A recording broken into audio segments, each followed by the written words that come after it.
Kidney racket కేసులో ఇద్దరు నిందితులను అరెస్ట్ చేశామని గుంటూరు పశ్చిమ డీఎస్పీ మహేష్ వెల్లడించారు. నిందితులు భాషా సుబ్రహ్మణ్యాన్ని అరెస్ట్ చేశామని తెలిపారు.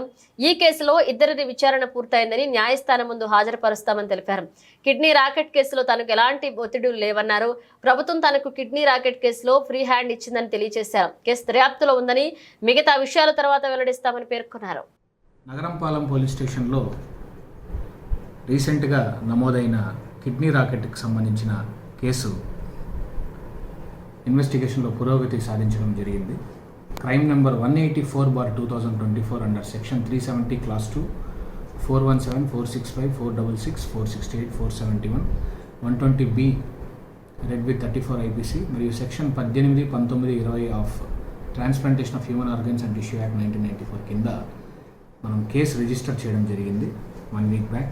అందులో కంప్లైనెంట్ యొక్క పూర్తి స్టేట్మెంట్ తీసుకొని వాళ్ళ బంధువుల్ని మిగతా వాళ్ళని విచారించి ఇందులో అక్యూజ్డ్గా ఐదు మందిని మనం పేర్కొనడం జరిగింది స్టార్టింగ్లో.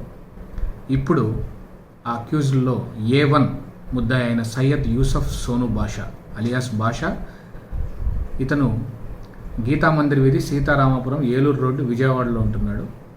మరియు A3 నిమ్మకాయల సుబ్రహ్మణ్యం, తండ్రి రాంబాబు, ఇతని వయసు 33 సంవత్సరాలు, కృష్ణా జిల్లా వాసి, బంటుమిల్లి మండలం, నరసప్ప చెరువు విలేజ్. వీళ్ళిద్దరిని మనం అరెస్ట్ చేయడం జరిగిందండి ఈరోజు.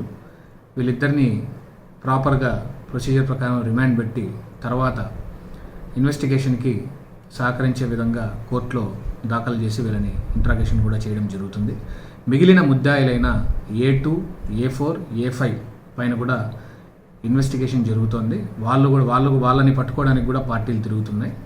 అంటే ఎవరెవరి పాత్ర ఎంత అనే దాన్ని బట్టి నెక్స్ట్ అరెస్టులు కూడా ఖచ్చితంగా చేసి ఈ కేసులో పురోగతి తీసుకొచ్చి ఈ కేసుని ఎంత త్వరగా వీలైతే అంత త్వరగా ప్రాపర్ ఇన్వెస్టిగేషన్తో ముగిస్తామని తెలియజేసుకుంటున్నాం.